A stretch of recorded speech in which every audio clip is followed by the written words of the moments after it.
N news मध्ये आपले स्वागत आहे। आपण पाहत आहात आदिवासी न्यूज वार्ता। आता पाहूयात सविस्तर वृत्त। 15 वर्षे आमदार पदावर राहून किंचिती अभिमान अहंकार न बाळगणारा शांत सैनी, सर्वसामान्यांना आधार वाटणारा देवमाणूस व भाया म्हणून नावलौकिक मिळवलेले प्रदीप नाईक यांचे 1 जानेवारी रोजी पहाटे हैदराबाद येथे हृदयविकाराने निधन झाले। त्यांच्या पार्थिवावर शासकीय इतमामात त्यांचे चिरंजीव कपिल नाईक यांच्या हस्ते मूक अग्नी देऊन हजारोच्या उपस्थितीत शोकाकुल वातावरणात 2 जानेवारी रोजी दुपारी त्यांच्या जन्मगावी दहिली तांडा येथे त्यांच्यावर अंत्यसंस्कार करण्यात आले।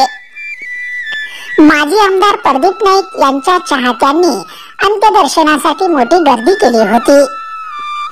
यावेळी माजी केंद्रीय ग्रामविकास मंत्री सूर्यकांताताई पाटील, माजी आरोग्य मंत्री राजेश टोपे, माजी गृहमंत्री अनिल देशमुख, राज्यमंत्री इंद्रनील नाईक, माजी मंत्री माधवराव किनाळकर, खासदार नागेश पाटील अष्टीकर, आमदार हेमंत पाटील, आमदार भीमराव केराम, आमदार बाबूराव कोहळीकर, तेलंगणा राज्य बोथ येथील आमदार बाबूराव राठोड, माजी आमदार शंकरांना धोंडगे, माजी आमदार माधवराव पाटील जवळगावकर, इस्लापूर येथील उदयराजे पाटील, डॉक्टर बीडी चव्हाण, विनय भावळे, चंद्रकांत दानवे, अतिरिक्त जिल्हाधिकारी पांडुरंग बोरगावकर, अपर पोलीस अधीक्षक खंडेराय धरणे, उपविभागीय पोलीस अधिकारी मळघने, भगवानराव पाटील आलेगावकर, संजय वाकचौरे पैठण, राहुलजी मोरे, वीरेंद्र जगताप, माजी खासदार सुभाष वानखेडे, माजी खासदार शिवाजी माने, सुधाकर दानवे, माजी आमदार विजय खडसे, दिलीप चव्हाण, आकाश जाधव,